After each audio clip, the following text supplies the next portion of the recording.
Selamat datang kembali di sesi pendalaman kita.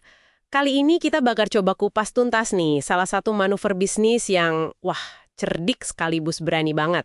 Ini diambil dari bab 9 buku Fortune, The Greatest Business Decisions of All Time, soal strategi blokade soft-shop. Misi kita kali ini yaitu membongkar gimana caranya perusahaan yang bisa dibilang kecil gitu ya, kok bisa mengunci pasar dari pemain-pemain raksasa. Iya, ini menarik banget sih kasusnya. Ini bukan cuma soal meluncurkan produk baru yang sukses aja, tapi ini lebih ke cerita pertahanan yang menurut saya brilian di tengah persaingan yang ketat banget. Fokusnya ya ke langkah Robert Taylor, pendirinya SoftShop, yang benar-benar di luar dugaan buat nyelamatin bisnisnya. Oke, coba kita bayangin dulu situasinya ya. Ini awal tahun 80-an. Robert Taylor ini sukses besar sama SoftShop, sabun cair pertama gitu kan, yang pakai botol pompa, inovasi barulah di pasar sabun Batangan waktu itu, penjualannya meledak. Tapi, justru kesuksesan ini malah narik perhatian predator besar gitu ya. Betul, dan predatornya ini budang kaleng-kaleng loh. Ada Procter & Gamble, Colgate-Palmolive, Armor Dial, nama-nama besar semua. Mereka ini punya sumber daya yang ya ampun, nggak terbatas lah buat niru produknya Taylor dan ngelibas perusahaannya yang kecil, Minnetonka Corp. Taylor ini udah pernah punya pengalaman pahit sebelumnya. Dulu produk sampo buahnya itu dihancurin sama Clairol dan Gillette. Jadi dia tahu banget ancaman ini nyata. Pertanyaannya bukan kalau mereka masuk, tapi kapan.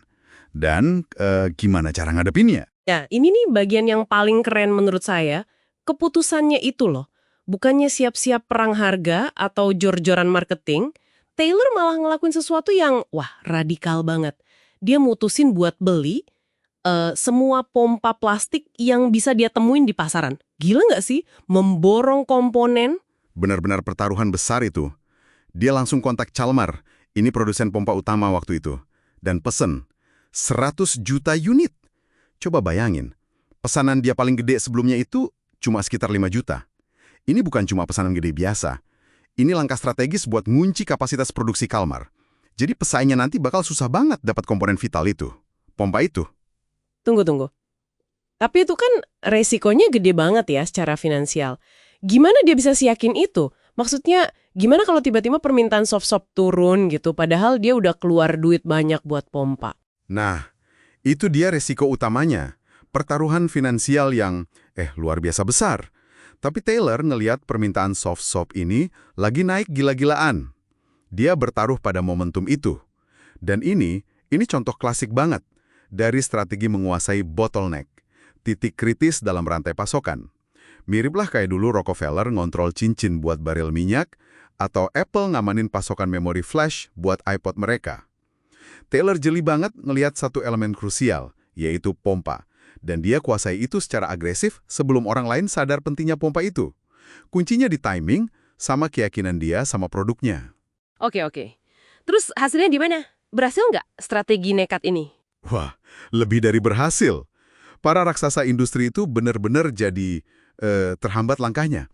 Mereka nggak bisa langsung ngeluarin produk tandingan selama hampir setahun. Gara-garanya yaitu susah dapat pompa dalam jumlah besar. Waktu setahun itu, krusial banget. Setahun? Amai juga ya. Itu ngasih SoftShop waktu emas buat ngapeng aja tuh. Nah, waktu setahun itu dipakai buat bangun merek. Terus perkuat jalur distribusi ke toko-toko. Dan yang penting juga, menciptakan loyalitas pelanggan. Jadi pas akhirnya pesaing bisa masuk, ya kan, dengan produk mereka sendiri dan mulai perang harga, SoftShop itu udah punya pijakan yang kokoh. Udah jadi nama yang dikenal lah kalau orang mau beli sabun cair. Ini menarik banget sih. Ada istilah strategi khusus nggak sih buat kemampuan kayak gini? Maksudnya bisa ngelihat dan antisipasi langkah pesaing gitu?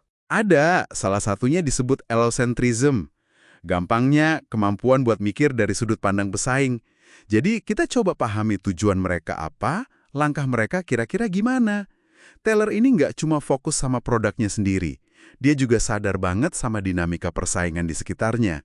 Mikirnya udah beberapa langkah ke depan, kayak main catur gitu loh.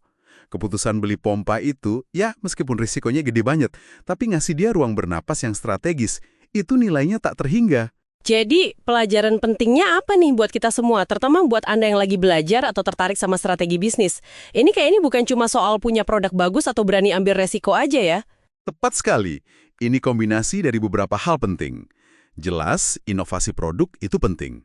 Tapi juga harus dibarengi pemahaman mendalam soal rantai pasokan, biar bisa nemuin titik lemah atau bottleneck-nya.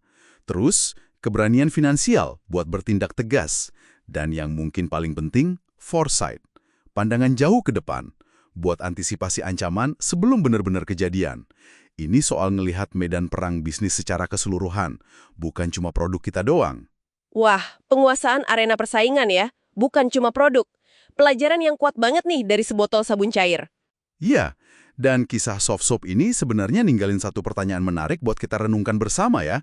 Dalam lanskap bisnis sekarang ini, kira-kira apa ya pompa metaforis Anda?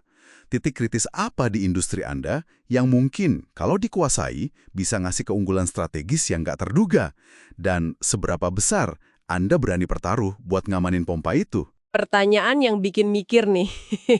Oke, itu tadi penelusuran mendalam kita soal strategi blokade cerdik dari soft soap. Semoga ini bisa ngasih Anda wawasan dan inspirasi baru ya. Sampai jumpa lagi di sesi kita berikutnya.